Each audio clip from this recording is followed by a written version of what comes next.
Good morning, students. Hope all of you are doing well. Today, I'm going to start the new chapter number 3, energy. So, student, in your previous class, already you know about what is work done. So, that work done and energy both are related to each other. So, what is work done? So, when you applied a force of an object and that object gets displaced in the direction of the applied force is called that work done. So work is said to be done when an object when a force is applied on an object and the object gets displaced in the direction of the applied force. So only we can say that the condition to be work done, then we have to be applied a force and that body or the object should be displaced in the direction of the applied force. So these two conditions is required for work done. Only when these two conditions will satisfy, then we can say that work to be done there. Okay. So now today we will learn what is energy. So as I told you as before, work done and energy both are related to each other. So how they are related to each other, so that things today we will learn from this video. Okay, so let's see. So all of us need energy to do work. So for doing work we need energy. Okay, so that is actually more important. So we get energy means the total all human beings or the animals, they get energy from their food. Okay, so this is the basic things that we know. So for doing work we need energy and we get energy from our food. So when you play or work for a long time, you get tired, yes or no? So you get tired. This is because when you do work, energy in your body gets used up. In fact, to do work, you need energy. So we can say that energy is the cause and work is the effect. Thus, work and energy are directly related to each other. That is why we should take proper food to get energy and work properly. So when you take a proper food, then from that proper food we get energy and we work properly. Therefore, energy can be defined as the ability or capacity to do work. So what is energy? Energy can be defined as the ability of a body to do work. So there are various units of energy like joule, calorie, arc. So of these, the SI unit of energy is joule. Okay. So you see here, students, there are many units of energy, but actually the SI unit of energy is joule, and the others are there that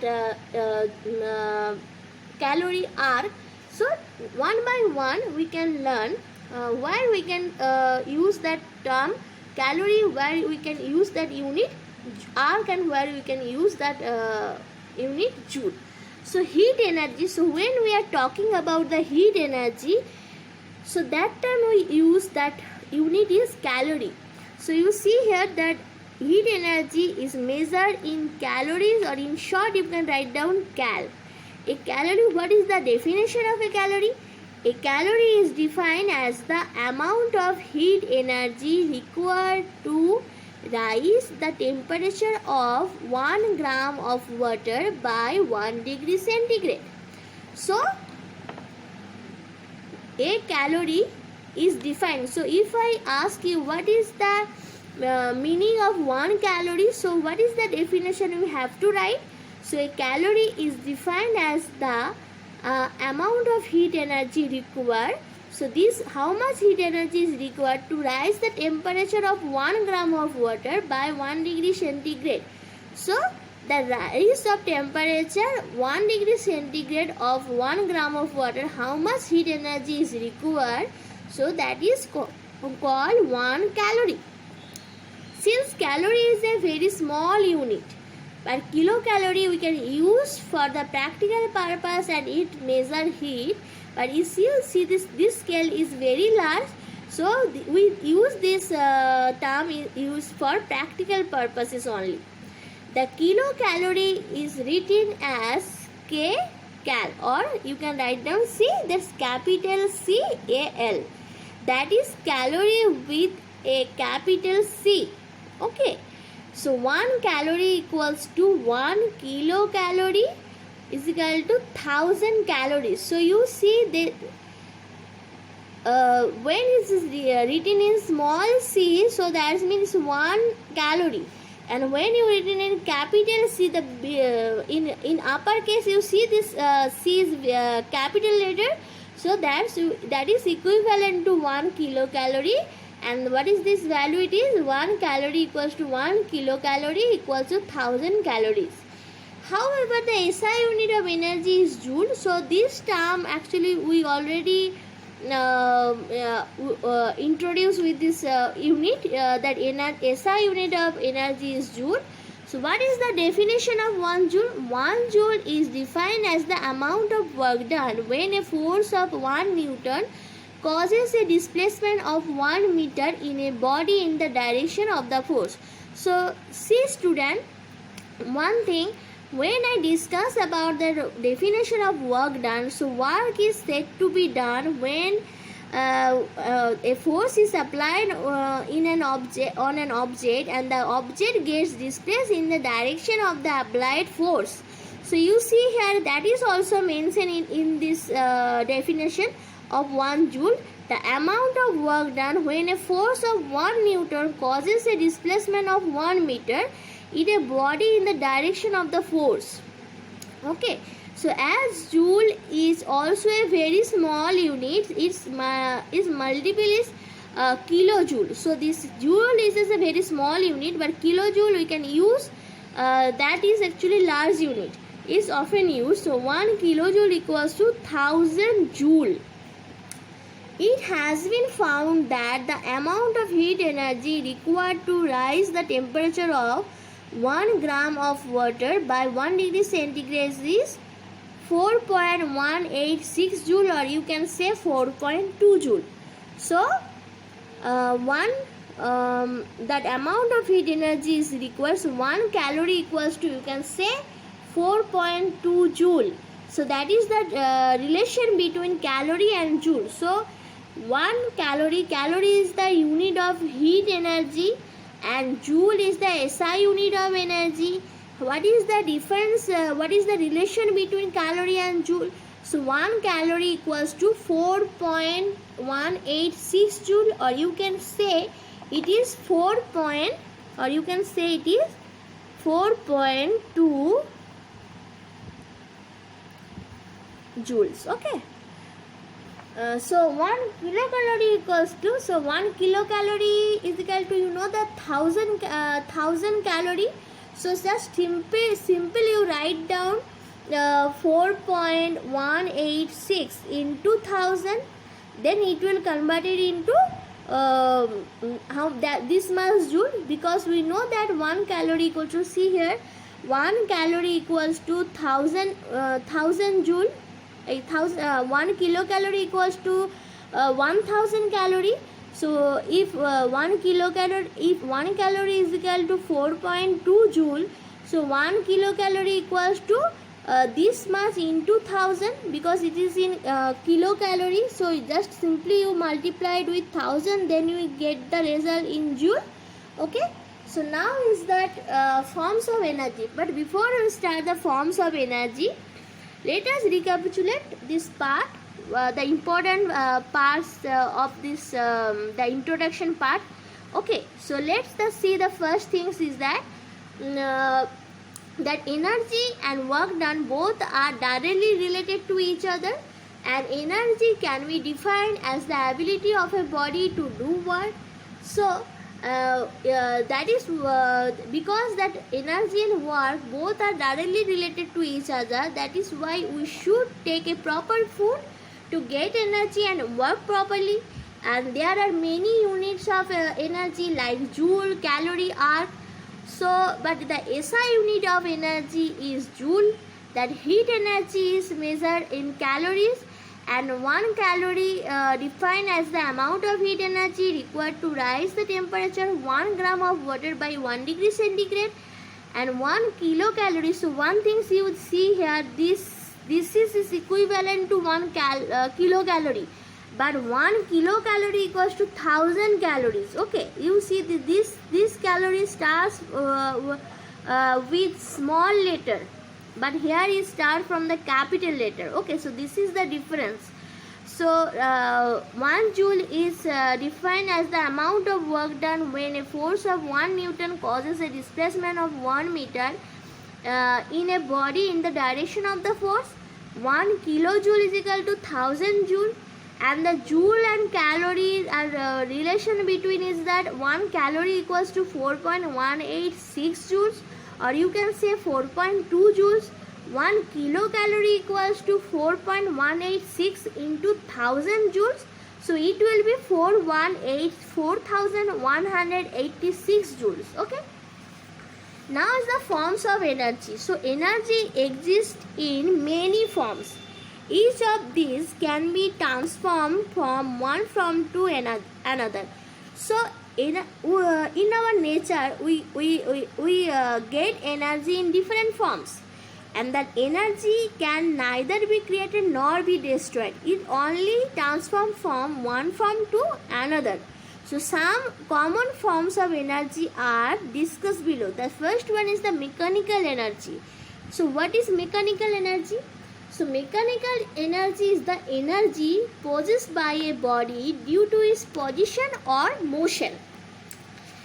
And in other words, you can say it is the energy possessed by a body when it is in motion or it is lifted to a height with respect to the earth's surface.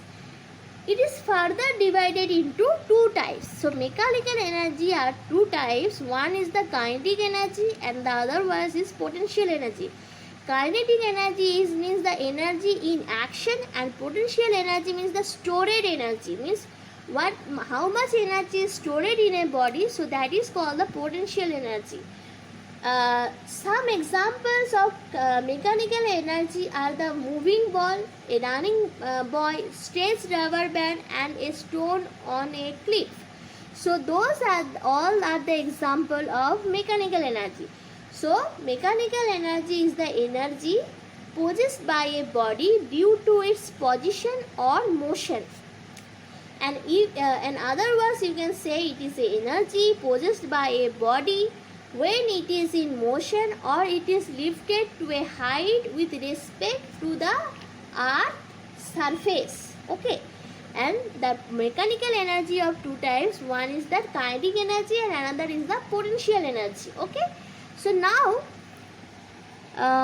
what is kinetic energy? Kinetic energy of a body is the energy possessed by it due to its state of motion or movement. Okay. So kinetic energy, actually it is the energy possessed by a body by virtue of its motion is called kinetic energy. For example, a moving ball, flowing water, a flying bird, running boy, all possess kinetic energy. In fact, every moving body possesses kinetic energy. So every moving body, we can say those have a kinetic energy. As the body possesses energy, it is capable of doing work. When a moving body comes in contact with another body, it sets the motion in the second body or distorts its shape. So what is that? So all moving bodies are possesses a kinetic energy. So what is the mathematical expression of a kinetic energy? The kinetic energy possessed by a body is directly proportional to its mass and velocity. So mathematically, the relation expression of the kinetic energy is half of mv square. Here m is the mass of the body and v is the velocity of the body. Okay, so we can write down like this, half of m into v square. So m is that, small m is that here mass of the body, and v, small v, is the velocity of the body. So the mathematical expression of the kinetic energy of a body equals to half of mv square. Now is that, what is the potential energy? Potential energy of a body is the energy possessed by it by virtue of its position. Okay, so you see one thing you notice, I think students, that in kinetic energy, that is actually that that when that kinetic energy is that the energy possessed by a body by virtue of its motion. But you see here that potential energy is, that definition is almost same, but the difference in between that is actually the by virtue of its position. In kinetic energy is that by virtue of its motion, and in potential energy, that energy possessed by it by virtue of its position. Okay, so that is the difference between kinetic energy and potential energy. Potential energy is of two types. One is the gravitational potential energy and another one is the elastic potential energy. So when we can say that body has a gravitational potential energy, an object is said to have gravitational potential energy due to its raised position, means the height. This is because work has to be done to raise a body to a certain height against the force of gravity. So suppose you take a book and you pull that book and you just or lift that book. So you are working against that force of gravity, because force of gravity is acting on downwards, and you are pick that book, so or lift that book, so that's why you are applying a force to lift it. So that you are applying a force, that force is applied force is in upward direction. Okay, so gravitational force is downward direction and you are applying force is the upward direction. So you are doing also that work, but that work to be done there, but it is to raise a body to a certain height against the force of gravity. So in this case we can say that object have a gravitational potential energy. Thus when a brick is raised to a height, it gains gravitational potential energy. So the gravitational potential energy is the energy gained by a body when it is raised to some height with respect to ground. The work done is in taking that body of to a height against the gravity is stored in it in the form of potential energy.